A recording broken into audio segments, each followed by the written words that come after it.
I hope for this book that it may come into the hands of those that were kind to my others, and that it may not disappoint them. Lord Dunsany. Poltarnees, beholder of ocean. Toldis, Mondath, Arizim. These are the inner lands, the lands whose sentinels upon their borders do not behold the sea. Beyond them to the east, there lies a desert, forever untroubled by man.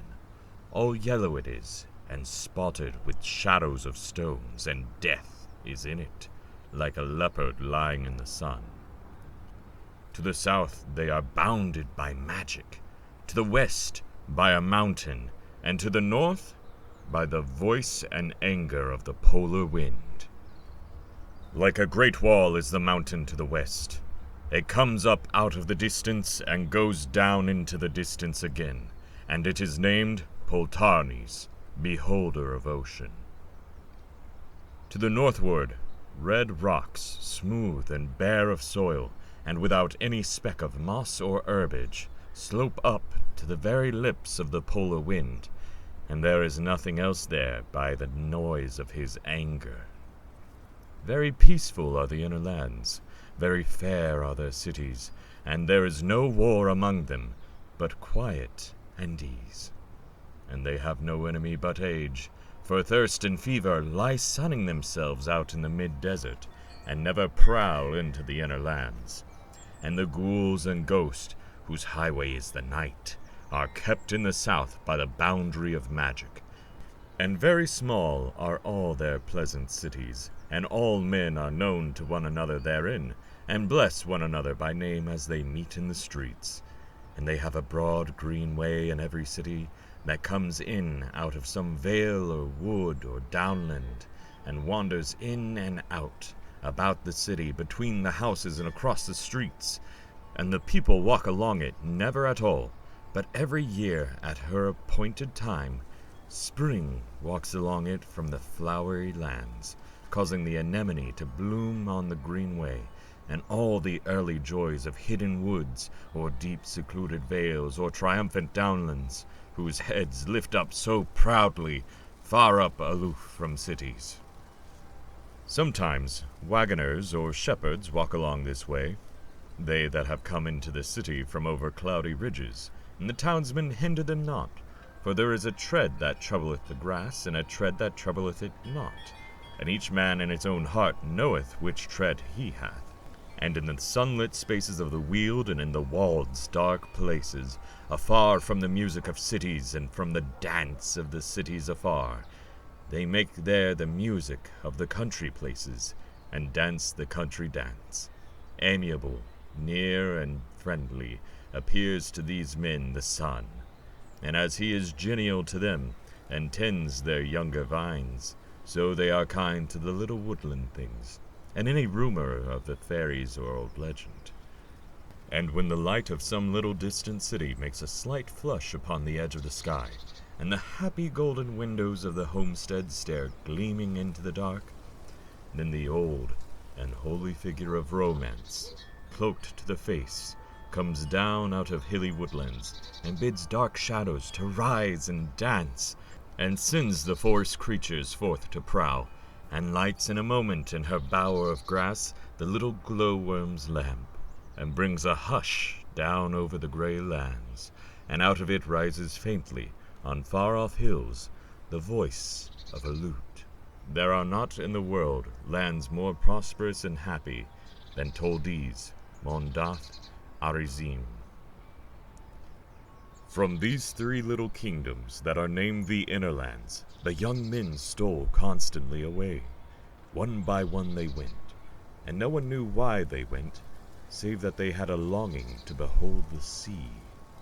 Of this longing they spoke little, but a young man would become silent for a few days, and then, one morning very early, he would slip away, and slowly climb Poltarnees' difficult slope, and having attained the top, pass over, and never return.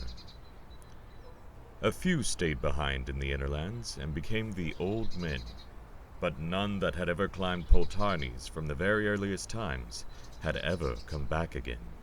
Many had gone up Poltarnees, sworn to return.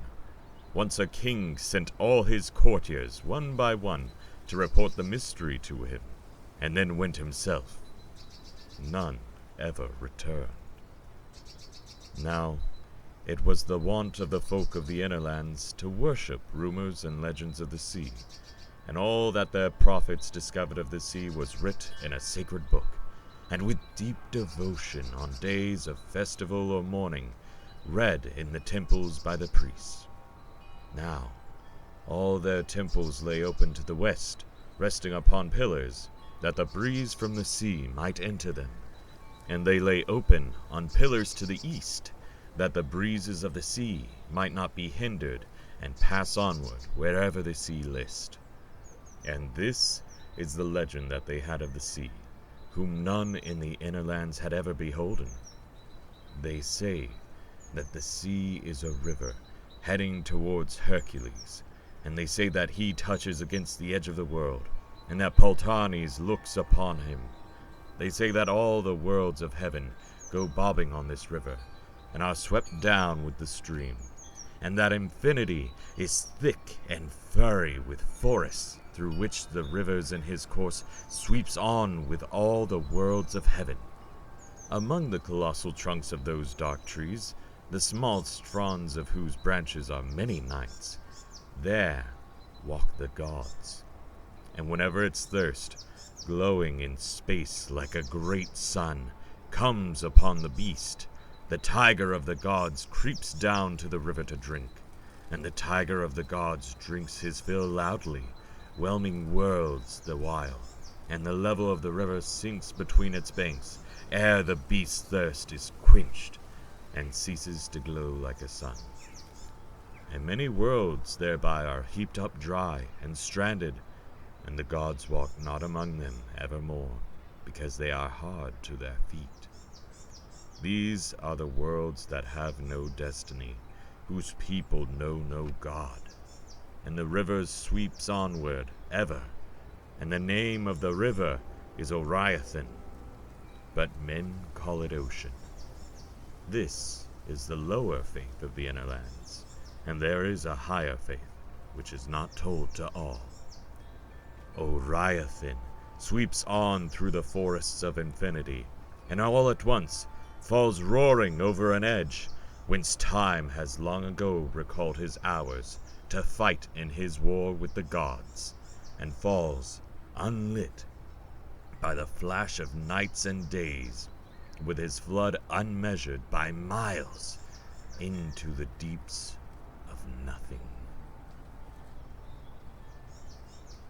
Now, as the centuries went by, and then one way by which a man could climb Poltarnees became worn with feet, more and more men surmounted it, not to return, and still they knew not in the inner lands upon what mystery Poltarnees looked. For on a still day and windless, while men walked happily about their beautiful streets, or tended flocks in the country, suddenly the west wind would bestir himself, and come in from the sea, and he would come cloaked, and grey and mournful, and carry to someone the hungry cry of the sea, calling out for bones of men.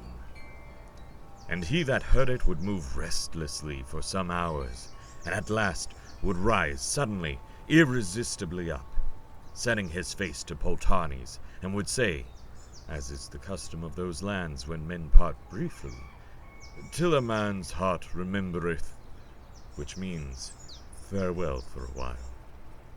But those that loved him, seeing his eyes on Poltarnees, would answer sadly, "Till the gods forget," which means farewell. Now the king of Arizim had a daughter, who played with the wildwood flowers, and with the fountains in her father's court, and with the little blue heaven birds that came to her doorway in the winter to shelter from the snow. And she was more beautiful than the wildwood flowers, or than all the fountains in her father's court, or than the blue heaven birds in their full winter plumage when they shelter from the snow. The old wise kings of Mondath and of Toldes saw her once as she went lightly down the little paths of her garden, and turning their gaze into the mists of thought, pondered the destiny of their inner lands. And they watched her closely by the stately flowers, and standing alone in the sunlight, and passing and repassing the strutting purple birds that the king's fowlers had brought from Osagaon. When she was of the age of 15 years, the king of Mondath called a council of kings, and there met with him the kings of Toldes and Arizim. And the king of Mondath in his council said, "The call of the unappeased and hungry sea," and at the word sea, the three kings bowed their heads, "lures every year out of our happy kingdoms more and more of our men, and still we know not the mystery of the sea, and no devised oath has brought one man back. Now, thy daughter, Arizim, is lovelier than the sunlight, and lovelier than those stately flowers of thine that stand so tall in her garden, and hath more grace and beauty than those strange birds that the venturous fowlers bring in creaking wagons out of Azagaon, whose feathers are alternate purple and white.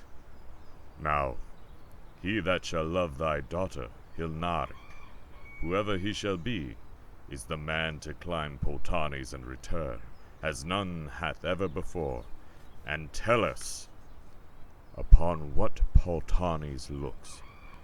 For it may be that thy daughter is more beautiful than the sea." Then from his seat of council arose the king of Arizim.